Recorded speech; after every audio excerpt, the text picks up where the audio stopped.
Pessoal, deputados do PT entram com ação popular na Justiça Federal de Brasília para barrar a concessão do metrô de Belo Horizonte, que tem leilão marcado para o próximo dia 22 de dezembro. Pelo menos por enquanto está marcado, né, para o dia 22.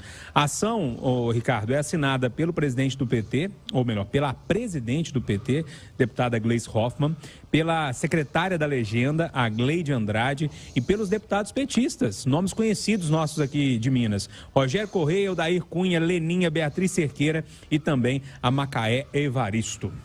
Pois é, Júnior, é aquela frase que eu costumo dizer, o PT sendo o PT. Tem gente que me acusa assim, poxa, Ricardo, você tem sempre tanta má vontade com o PT. Não é questão de má vontade, é que historicamente o PT, ele se coloca contra a boas causas de qualquer governo que não seja dele mesmo. Gente, historicamente, você imagina, o PT, ele já foi contra, eu vou puxar de memória aqui, contra o Plano Real. O PT foi contra a Lei de Responsabilidade Fiscal. Eu me lembro, o PT, ele foi contra a Constituição de 88.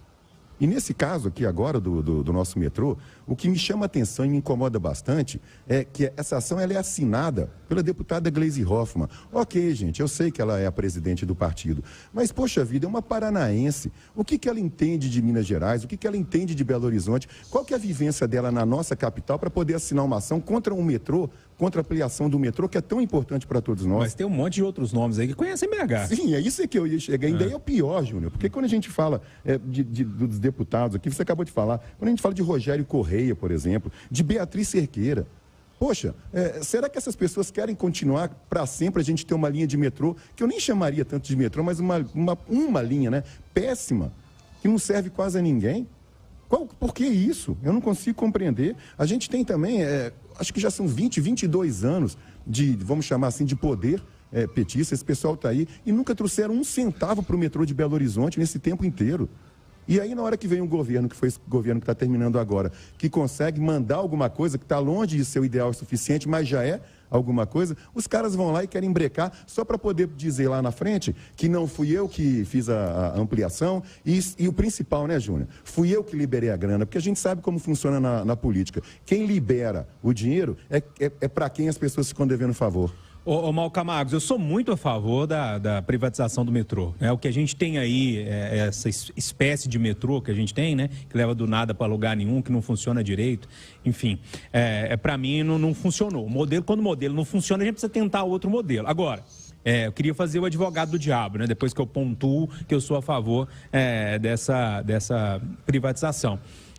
Os deputados estão apontando que tem alguns problemas, alguns erros aí nessa privatização, está sendo feito de forma sodada, tem uma questão de uma grana aí de 2 bilhões de reais, enfim, que a empresa não tem sustentação financeira para manter o contrato, enfim, tem todo um argumento ali por trás. Se essas argumentações estiverem corretas, pode ser também que talvez não seja o momento, a gente precisa repensar essa privatização. Júnior, abro minhas palavras com as suas. Eu também sou totalmente a favor da privatização do metrô.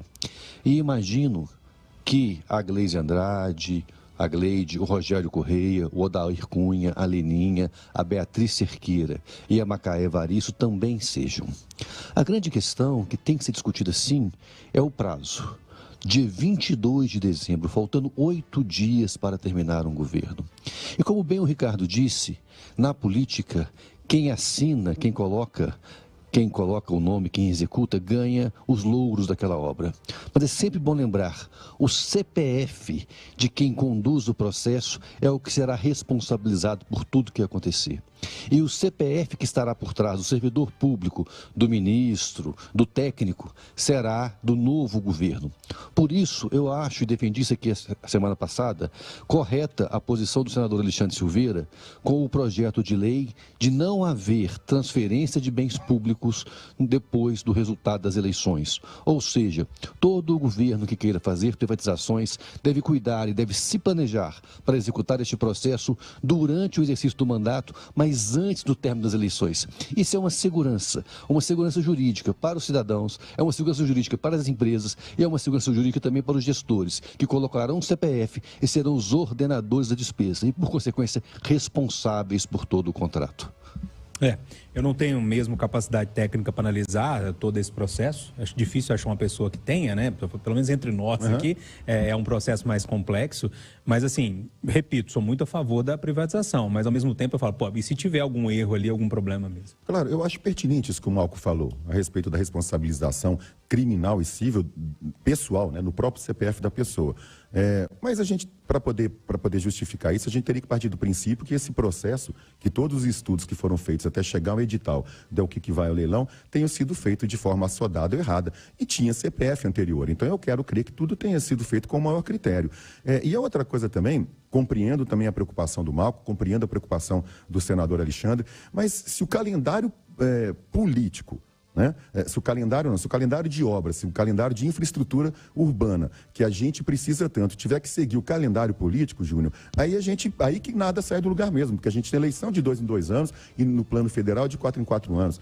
Então eu compreendo a boa vontade, a boa intenção, na verdade, dessas ações, do comentário do Malco, de novo do senador Alexandre, mas eu acho que a gente tem que adequar, porque em outros países isso não acontece. As políticas de governo, elas não se chocam com as políticas de Estado, ou seja, o que é feito num governo anterior, que é para o bem comum do Estado, ela permanece, independentemente da alternância do poder a cada 2 ou 4 anos, como acontece aqui.